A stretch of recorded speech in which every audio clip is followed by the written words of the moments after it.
Hello everybody, welcome back once again to the Suikoden 2 walkthrough. Alright, so we are in, I think this is Chiaro, and this is the initial trip. So we need to hit the item store real quick to grab a flower, and hopefully I stop in at the blacksmith as well. The hero can actually sharpen his weapon up to level 2. And that's always, always a good idea to keep your weapons up to kind of get them as high as you can go. Anytime you run across a blacksmith, as long as you've got the money, I think it usually makes sense to do that. So I think this particular blacksmith can only sharpen to level 2, so that'll max us out. Excuse me. Wow, I feel like I hit puberty again there. And then, if you notice there, the NPC I was speaking to out there, obviously that character looked unique, and so that's actually usually a giveaway as far as whether or not someone can be recruited. Now, we're not actually able to recruit her right at this moment, but we'll be able to get her in a little while. So, and actually, it's kind of strange. She actually moves, so she'll be up at the kind of like the northern part of the town. That's actually about it, though, for, here's actually 3 more characters that we'll be able to get in a little while. But they can't be recruited at this time, so, anyways, alright, let's head right back to the mercenary fort, and, give Pole the flower. These enemies aren't standing out as far as, or in my memory as far as anything terribly useful, so we'll just take them out and kind of move on.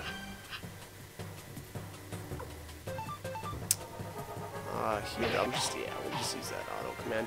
I actually really like the auto battle in this game. It's, it might not be the smartest way to go, and actually, I actually don't think it is at all, to be completely honest. But it's nice for when you just feel lazy and you want to, hammer out these battles quickly.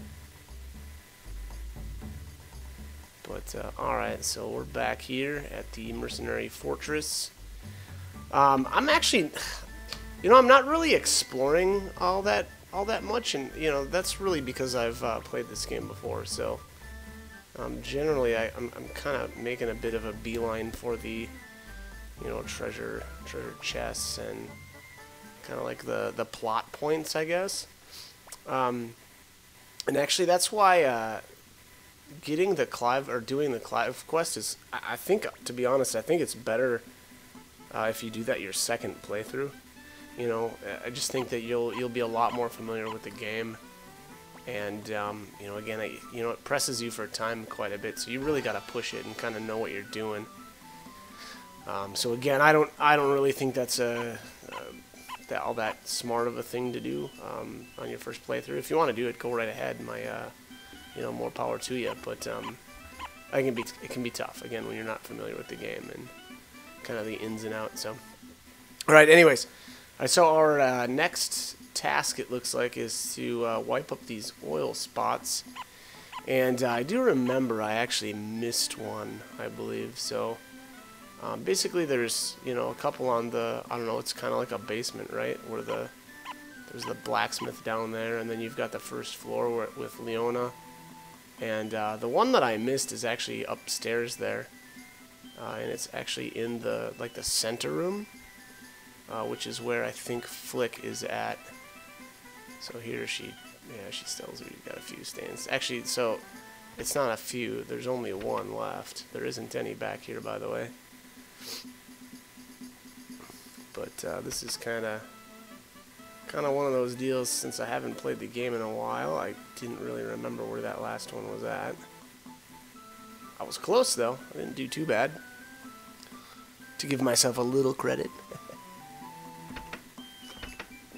Alright, yeah, here we are. This room right here. Alright.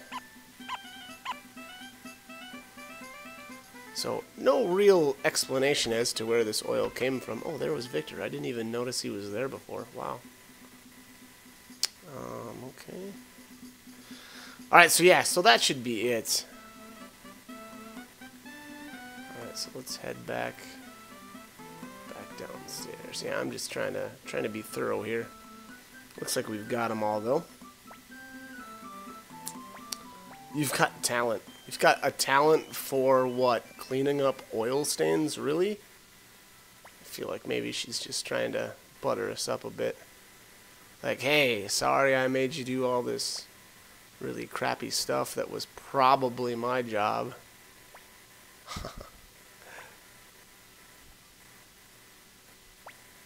Alright, so here Joey sneaks in. And apparently you can, like, you know, not answer him right away when he calls out to you. And if you do that like 4 times, he just automatically finds you. So, just save a little bit of time there and give Joey a yell. Alright, so here, there's nothing really that you can do here. I'm trying to... Okay, I guess I just went with the bottom option. If you try to bust through, you basically just run right into Flick and he knocks you right out. So, I don't know, I guess I went with the less violent route. Okay, so obviously being busted here, trying to escape, Victor and Flick kind of interrogate these two a bit.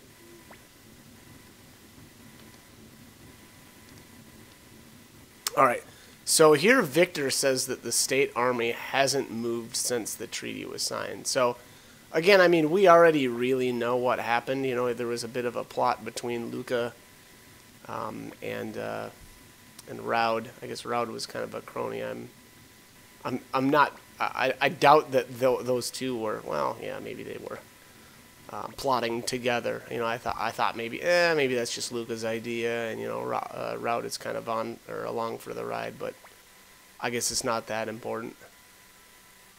Kind of ends up kind of the same way, regardless. But all right, so again, now I think. I don't know. I would guess here that Victor and Flick kind of believed these two. Here, Joey asks for a spoon for his soup. I guess is that what that is on that plate? It doesn't look like soup to me, but anyways, that'll be handy. I'm guessing he asked for that on purpose. And it does look like he's the only one that asked for one of the two characters. And Joey figures, well, they'll never, you know, or they won't think that we're trying to bust out so early. So now's the time to strike, I guess. They won't catch us this time. I think technically they kind of do. Maybe catch up with them, I should say. Okay. Rag and the flint. Ironically, while we actually do have flints in our inventory, you don't need a flint in your inventory to make him, or for him to be able to light the oily rag on fire.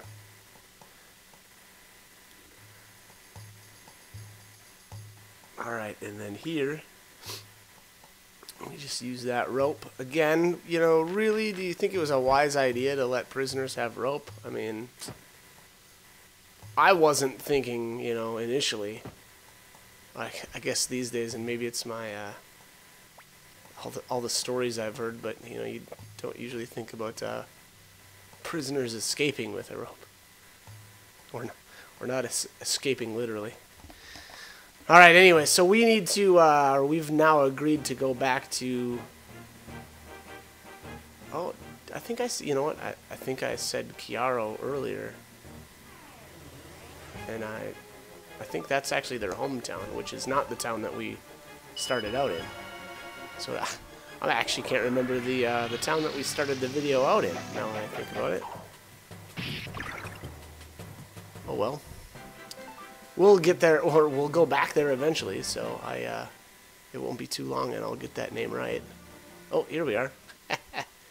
Ryub. Okay, so, my bad. Kiaro is actually the hero in Joey's hometown.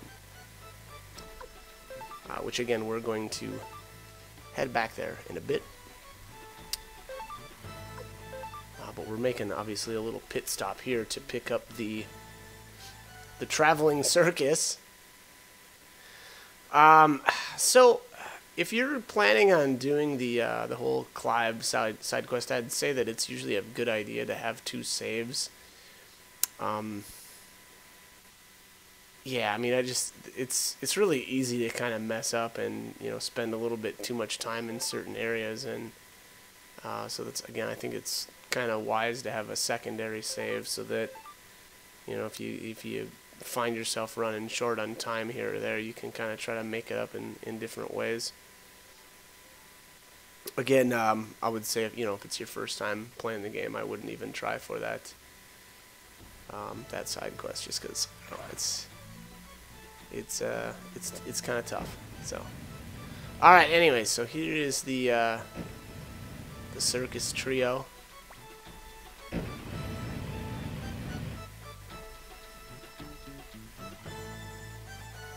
I just noticed that this girl's name is a palindrome.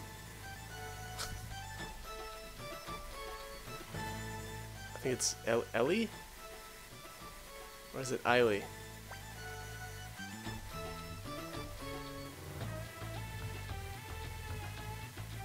I'm just gonna call her Ellie, because I feel like it's a little bit easier. All right, and then there's Bolgan and Rina. Yeah, Rina, I think. Okay, so yeah, Rina. Please don't move. She's don't worry though, I've got good medicine. Okay, yeah, this doesn't sound great. Confidence isn't real high right now. You just want to keep picking the top option to don't move. I think if you move, she actually hits you with a knife, and yeah, it's not going to be good for you. So just don't move.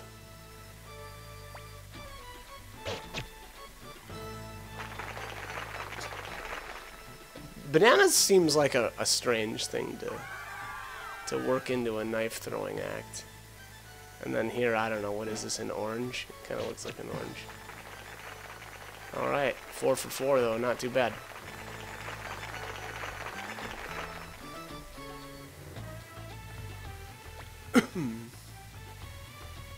Great job, everybody. Big applause.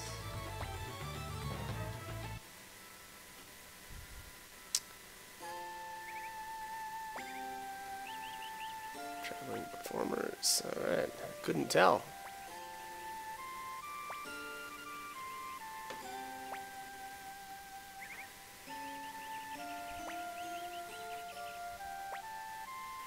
Mist monster. Oh, jeez. Always got to be something. It's always got to be something in these RPGs.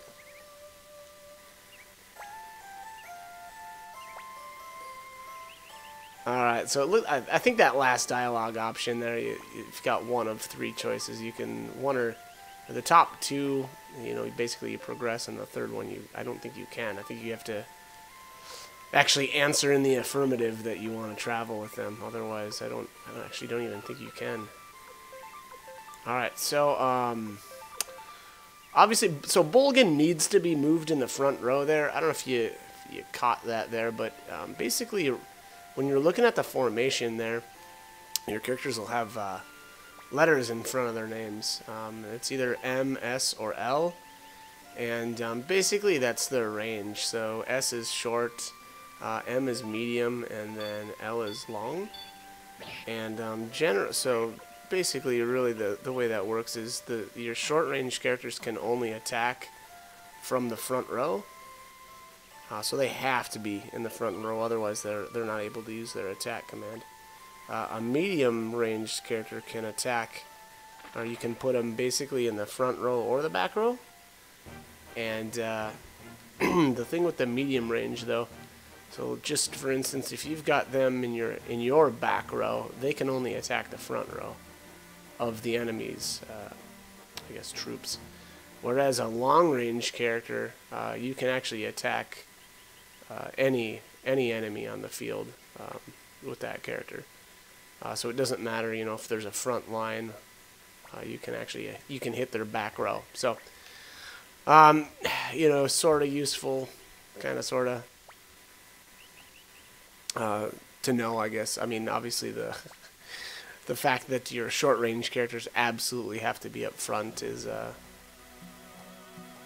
probably the biggest piece of information that you need to know there. I vaguely remember, gosh, I can't remember, but I thought, I might be thinking of something wrong, but I think some of the characters that are short-ranged, like a few of them have runes that you can actually use every turn. And in cases like that, you can actually use those runes in any row, so it's, you know, kind of interesting. But just know that you can't, you won't be able to use that attack command. So, anyways, all right, moving on. This is the I think this is North Sparrow Pass is the name of this place, and maybe it's obvious, but you have to have the trio there join you in order to get through that checkpoint, because Rina, the smooth talker, is able to get us through there. So the enemies here, the bees aren't really all that noteworthy. I think they have I've got like a, what is it, fire arrow or something like that. It's a scroll I've got from them, and I think that one's like the lowest level fire spell, which is meh. I mean, it's, if you get one to drop, hey, cool, but they're not that great. And then up this, we're gonna our first branch here. We're gonna take the left path, and that's actually gonna lead to a little spring that you can actually interact with to restore your health as well as your magic. So if you really want to, you can actually just kind of hang out around that spring and level up a bit. I think that's a decent idea. And then actually, now that I'm thinking about it, I should have, and I don't know if I'll go back. Oh, there's a firewall. That's a good, that's actually a pretty decent scroll to have. I would say it's a good idea to save that, though, for the boss that's coming up. But the other thing is, so I could have actually sharpened Joey's weapon as well as, I think it's Rina's. Bolgan starts at level 2, so his is basically maxed out right now. And then Ellie's is ranked up pretty high too. It might be, gosh, it might even be like a rank 4 right away.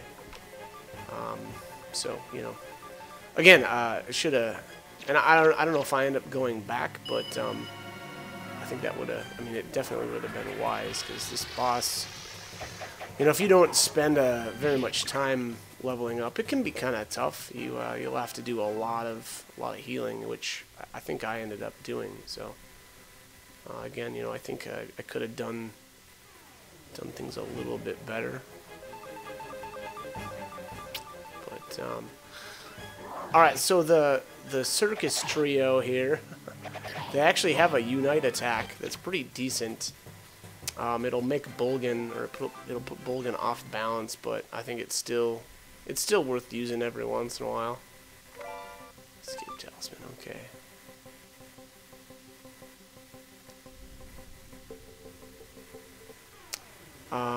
Okay, alright, so these guys, though, the cut rabbits, these things are great. They drop a rune, I think it's called the double beat rune. It's got a super low drop rate. I want to say maybe like a 2%. So, you know, good luck. But it's fantastic. We're not actually going to be able to equip runes for a little while yet, but there it is, the double beat. So well, I think that was the very first set of cut rabbits too. So that was insanely lucky, actually. And there was only 3 of them on top of that. So that was actually almost can't believe that. That's about as lucky as you can get. But that double beat rune is amazing. Basically, it lets you, whenever you use that attack command, your character will actually attack twice. bit of a double-edged sword in that if you get counterattacked, you take double damage. So, I mean, at the end of the day, it's totally worth it. And those runes make the game insanely easy at the start. So I think I spent a lot of time farming those. I think I ended up getting a hold of 6 of them. Now, that took a long time, so again, if you're planning on doing the Clive quest, that's probably not something that you're going to want to do. So here's this group of 6 is pretty great. Again, with only a 2% drop rate, though, it's going to be tough to get a hold of multiple runes. But again, I mean, they're fantastic. They're one of the, probably most helpful runes at the start of the game, if not the most helpful rune.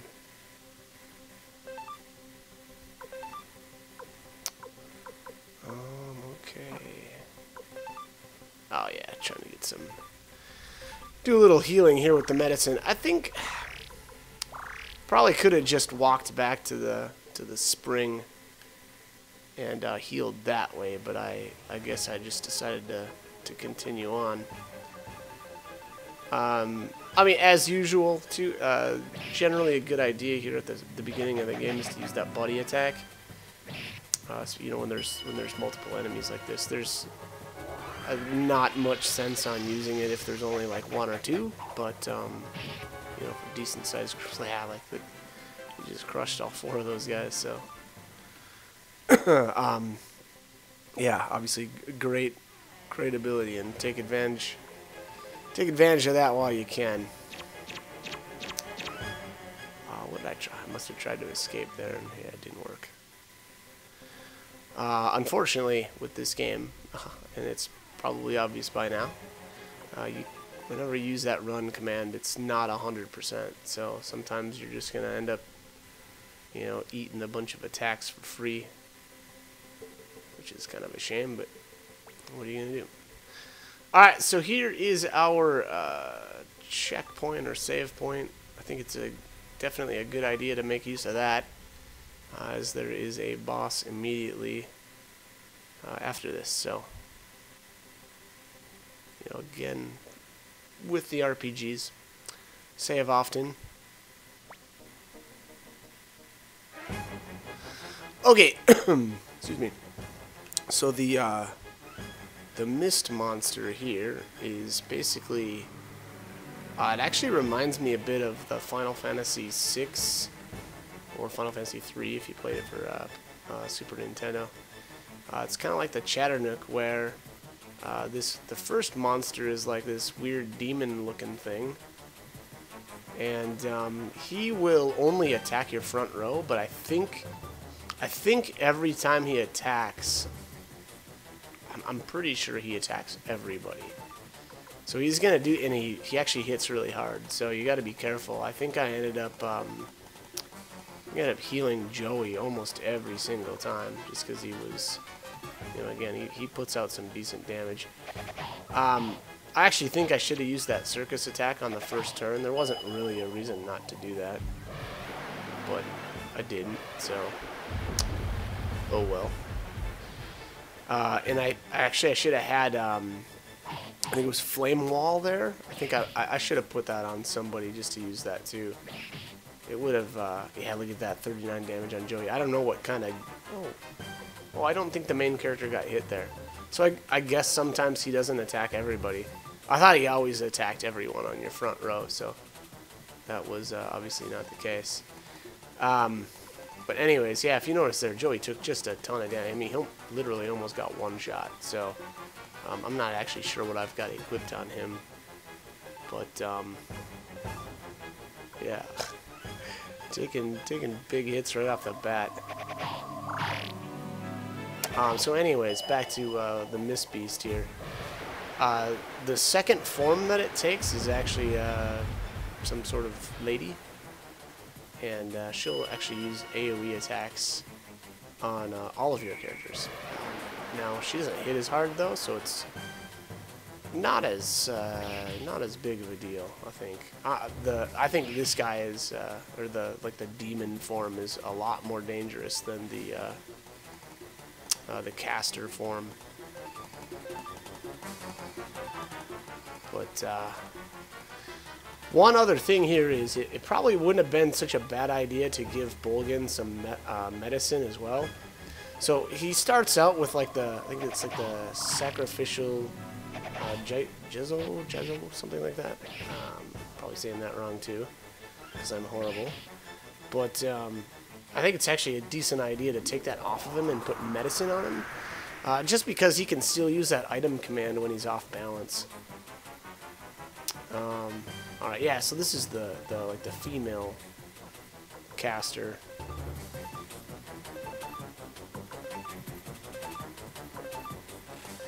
And you'll get to see here in a second.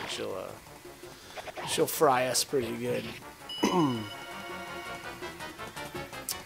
But yeah, so you know, generally I actually tend to stay away from items, and I kind of just always do that in most of the games I play, and that's not always the best way to go about it. You know, in this game you actually get to equip 3 kind of optional pieces, and those can be, you know, boots or gloves or medicine, you know, antitoxin, any, you know, almost. Well, there's a big list of items that you can put there, and I actually tend to really focus a lot on like armor and just kind of boosting up my defense. And then again, though, you know, that's not always the best way to go about it, because it's good to have multiple characters with items to be able to heal. Because, you know, if you really only stick all like your medicine on one character, they're just not going to be able to keep up at this point in the game anyway. Later on, once we get some healing runes, we'll kind of, you know, start to alleviate some of those issues that will, you know, come from only using items for healing. So. And here, so if you notice here, I'm actually just using Bolgan's Fire Rune by himself, and unfortunately I almost had to start doing that because you know, my characters are taking so much damage here that I have to use, you know, multiple characters to keep everybody healed. So I'm not able to use the Ellie and Rina to do that Unite attack. But did I get him? Alright, that was it. Cool. Then we got some kindness drops. Kindness drops is it's a great spell. So basically it's a scroll that lets you use the magic spell Kindness Drops. I think it's 4 times. And it actually heals your characters to full. I strongly recommend hanging on to that for a while. And then you can rob Ellie, Rina, and Bolgan at this point. There's really just going to be trash fights after this, so you're not really going to have to worry about, you know, doing any kind of healing or anything. So, yeah, again, I would say strip them and spread their equipment around. Looks like, oh yeah, that's why. Joey's not equipped with anything. I forgot all about that. So basically, I stripped him at the very beginning of the game, and then I just didn't remember to re-equip him with anything. So that's one of the reasons why he's taken, you know, such big hits from that mist monster. So my bad on that. It's another one of those, you know, learn from my mistakes scenarios. Alright, no double beat rune that time. So I will mention one thing. So there's going to be a point here where we're not actually going to be able to get back here or get back into the North Sparrow Pass for quite some time. So, you know, if you want to farm those double beat runes, now is the time to do it. And I actually think that the best time is when these 3 are still with you. We're going to make a return trip with a couple of different characters, but the encounters here actually change, and I think just from what I noticed, it seemed like there were more encounters that, I should say, the encounters get kind of watered down because they add more like different enemies to the area. And so, you know, if you're trying to farm those the cut rabbits, well, you know, by kind of moving on like this, you're actually kind of shooting yourself in the foot. I'll be honest though, the set of characters that will be you know, traveling with us on the way back through are much more powerful, but at a certain point, you don't really need to worry about that because the cut rabbits and whatnot are pretty weak, and actually, really, all those enemies there are pretty weak. So again, I would say if you're going to farm for those double beat runes, do it right now, or I should say, do it before you come to Chiaro here, and the trio leaves. Alright, so, one other thing that I wish I would have, I kind of wish I would have done is, there's actually an item town or item store in the town. And, every once in a while in the rare finds, apparently it has, winged boots, or winged boots. And, those are pretty good at this point in the game. Actually, they're really good. The problem is, though, they're really expensive, so if you want to actually get yourself a pair of those, what you want to do is farm, and I would say, you know, farm in the North Sparrow Pass there. Try to get yourself a bunch of those double beat runes, and once you've got enough cash, then I'd say it's a decent idea to move on and come to Chiaro and you know, try to get those winged boots. I think it's a decent idea to save in town and then go actually interact with the item shop guy. But anyways, alright, so we, I don't know if you noticed there, we recruited a little squirrel guy. Basically, you go to the tree behind the house and just interact with it like 3 times. And he'll just join you. And then inside the house there, in that, like, that dresser, I guess that is, you'll get it's called an old book. Now, it's not identified right now, so we'll actually have to take that to an appraiser. But, alright, so, this is Nanami, obviously. This is the hero's sister. And, I absolutely love Nanami. She's a pretty fantastic character. She's crazy fast. And, she's got some kind of, like, cool little, I don't know, side benefits, I guess. So, if the hero ever gets knocked out in battle, she'll go berserk, and the berserk status adds, you know, damage to your physical attacks. So that's pretty cool. That works the same with actually if Joey gets knocked out in battle too. The same thing. She'll go berserk. So that's I always thought that was kind of neat. And then she's got a unite attack with the hero where sometimes she'll become unbalanced afterwards, but sometimes not. So it's actually, that's another kind of cool. So they do, like, their attacks kind of look the same, and then there's another, like, version of it where she's like, I don't know, she's like eating. It looks like she's having a picnic while the hero is, you know, beating the crap out of dudes. And when that happens, though, she actually gets healed. And she won't be unbalanced, so it's kind of interesting. Here, I actually kind of messed this up here, but I'll end up coming back in here. But there's actually 3 vases in the middle of the room there, and you can actually take one with you. So I'll actually end up going back in there after a couple of events here.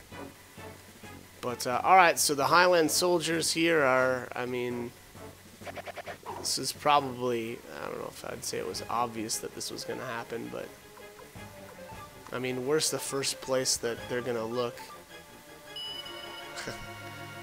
And, you know, this was it, so.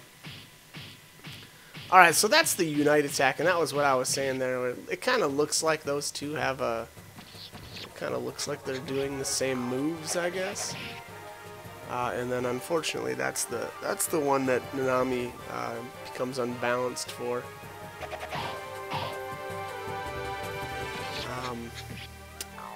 And then squirrel is so ridiculous. Alright.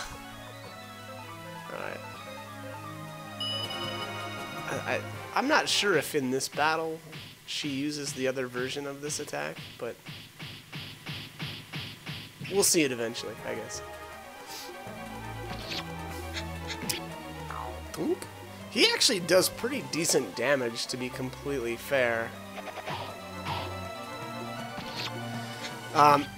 There's I think it's the Lancer that was in the very middle there at the start of the battle. He actually has a chance to drop the Hazy Rune, and I think it's like a 5% chance, and that increases your evasion, so you'll be able to avoid attacks more often. Now, I'll be honest, I don't really like that rune that much, so I really don't think that it's really worthwhile to try to get that. I mean, you could save, you know, in town. There's an inn in town, and you can actually just save there. And then if you want to try to get that rune, you can, you know, just redo that battle over and over. Now, I did, unfortunately, there was an option when Captain Raud says, you know, come with us or whatever. You can actually fight him if you choose the bottom option. I knew I wasn't going to be leveled up enough to really do anything there, and I would have just got smoked. But Captain Raud is something like level 26 or something like that. He's got, I want to say, like 3,000 health or something, and I mean, that's a lot. I don't know that. I guess I should have tried on my newest playthrough, because I did a lot of farming there in the pass, but I just didn't even try to take him down. And I'll be completely honest, I don't even know that it's really worth the time. That battle would take a really long time. And yeah, again, I just don't really think that it's worthwhile to try that. And he doesn't have any like rare drops or anything like that, so. Okay. It's great ambitions, and I have ambitions as well.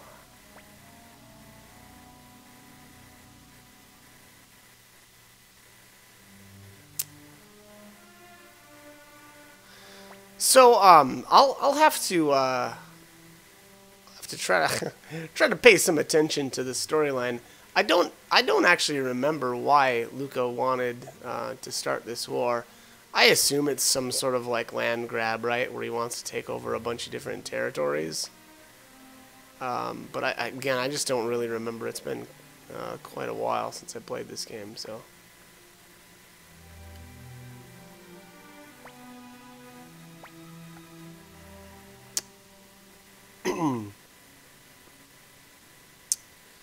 Okay. Well, you know the dude's cold-blooded if he's, you know, willing to murk kids. All right. So this here is Gilia. Gilia is Luca's sister, if I'm remembering correctly.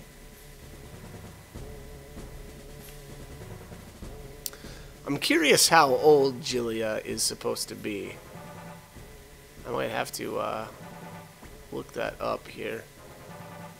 I think, well, because I think I think she's the younger sister of Luca. But I'm actually just not sure on that.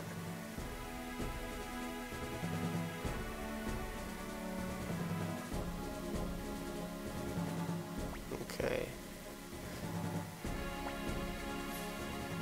Yeah, I don't know, weird choice of words there, to be honest. I mean,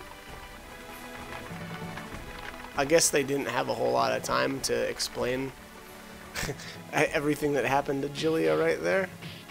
But, you know, we didn't betray the country, our country betrayed us. I mean, I guess. It's more like the, literally the brother. But I'm just being picky. Alright, so apparently this is supposed to be the last sunset we'll ever see. My bad luck's come to an end. Ah, is that right? Path to success just took a detour. That's actually a pretty good line. Wow, that's I'm kind of impressed. I didn't remember that line at all. That was really good.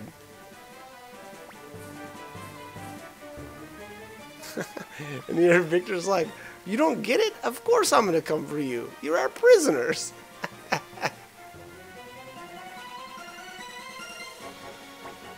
And then, damn, you ran away. Oh man, that's good stuff. Alright, so let's go save Nanami. That, I think you have to take that top choice. If you try to take the bottom choice, Joey just keeps asking you over and over. Basically forcing you to go get Nanami. Alright, so at this point you'll want to stick, or get Flick in the front row, because he is a short-range character. I'm going to put Victor in the center. I don't really know why. Because I'm just picky like that.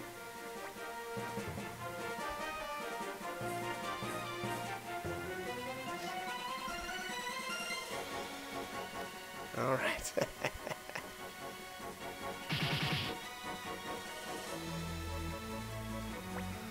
Nanami obviously does not need saving.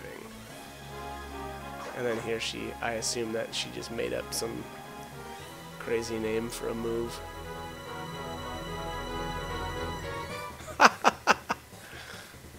Yeah, Nanami does not need our help. Came to save you. Wait, that's funny. I was coming to save you.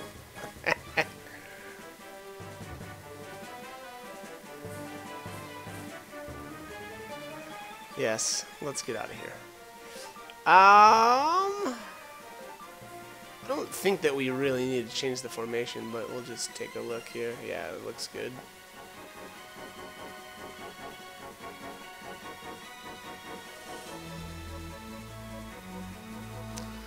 Okay.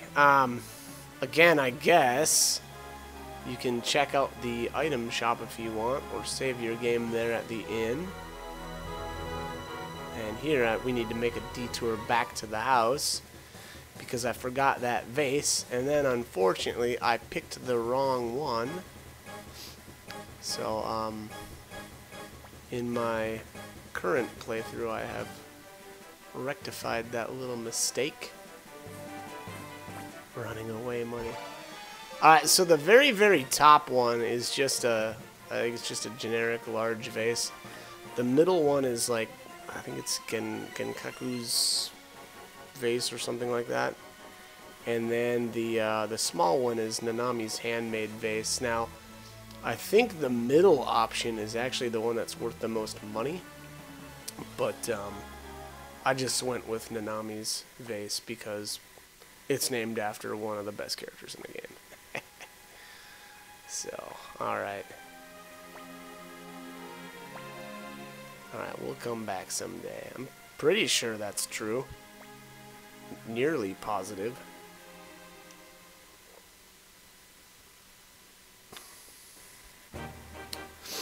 Okay. Let's head back. Alright, so like I had mentioned earlier, we're going to have a return trip through the North Sparrow Pass. Oh, cross attack. I didn't remember that at all. Apparently Victor and Flick have a unite. I'm not going to bother with it because they're just going to wreck stuff by themselves. But I think that, what did that say? A 30% chance to knock down as well? It's a pretty sweet unite if you're, you know, facing a boss or something with a boatload of health. Okay.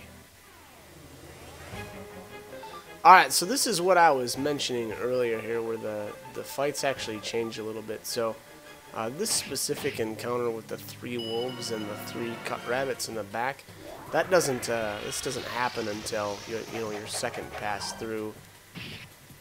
And unfortunately, the wolves don't really drop anything good. So that fight right there could have been, we'll just say 6 cut rabbits instead. But again, because of these new encounters, this is kind of what happened. So again, if you want to farm up those double beat runes, I would say again make sure that you do that on your first trip through. Now you can wait if you want to. You don't have to, as it's not like we're never gonna face cut rabbits again. I just think that the encounter rate is a bit lowered, so I will leave it at that. But I guess the other, actually I should point this out too, because Victor and Flick are such high levels, you can actually let a lot of these monsters go. So, again, if you do want to do some farming around this area, at least if you're not getting the encounters that you want, you can just let them go, and then, you just skip that battle, basically. So, alright, anyways, I'm about out of time here, so I think we're going to hit this save point up here, and then call it a day. So as always, hope the guide was helpful, and hope you join me for more videos. Thanks for watching.